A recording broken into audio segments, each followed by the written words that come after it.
Hello everyone! Magandang araw po sa inyong lahat at welcome back again dito sa aking YouTube channel. For today's video ay aking ibabahagi po sa inyo guys ang aming pagpapaharvest sa aming mga tanim na mani. Kahit na ilang bagyo at pag-apaw po ng ilog ang dumaan dito sa aming mga tanim na mani, ay awa po ng Diyos ay may na-harvest din po kami guys.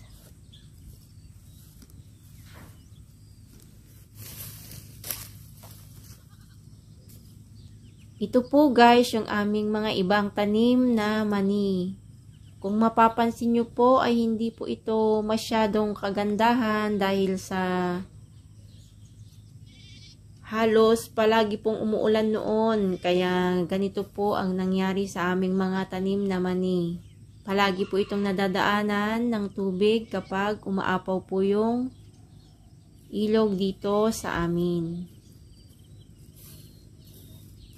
Pero laking pasalamat pa rin namin guys dahil may nakasurvive pa rin naman po dito.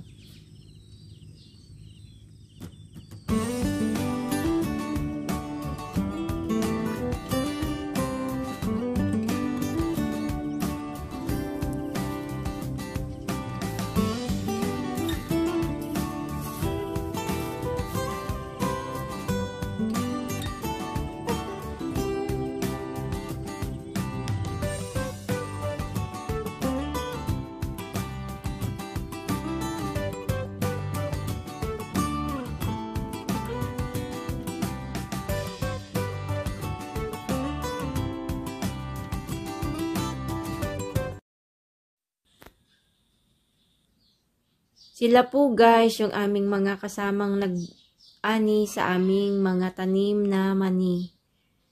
Medyo mahirap nga lang po itong bunutin dahil natabunan po ito noon ng lupa dahil sa pag-apaw ng ilog. At kung mapapansin nyo po ay madamo po ito dahil pagkatapos namin noon na maitanim ay halos diretso pong umuulan. Kaya wala na pong time para ito ay maisprehan ng herbicides.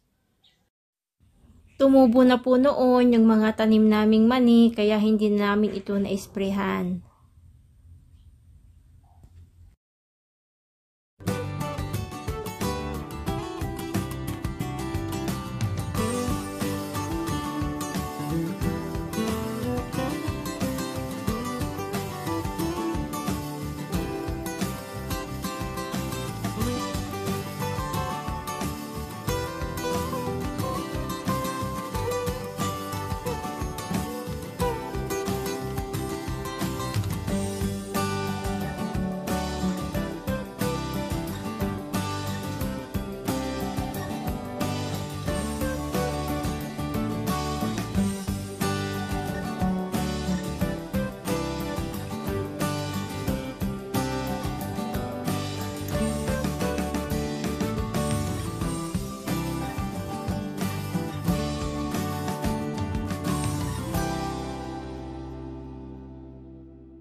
Ito po guys yung bunga ng aming mga tanim na mani. Medyo mahina po ngayon ang bunga nito kaya konti lang po ang aming naani. Bali 50 pesos po per kilo ang pagbenta namin dito guys.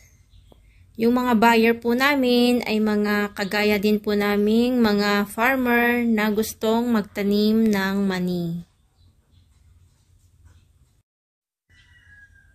Kaya kahit konti lang po yung aming na-harvest ay kahit paano po ay nakabawi rin naman po kami sa aming binhi na itinanim noon guys.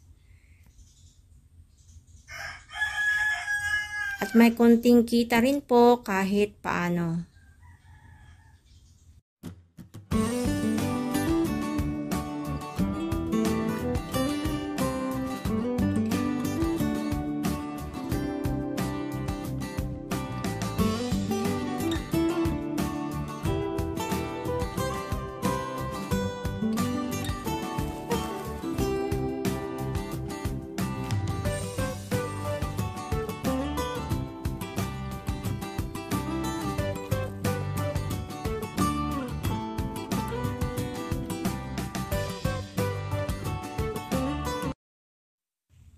Ito lang po guys ang aking may babahagi sa aming pag-harvest sa aming mga tanim na mani.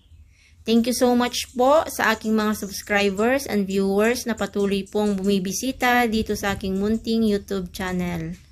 God bless and hope to see you again next time.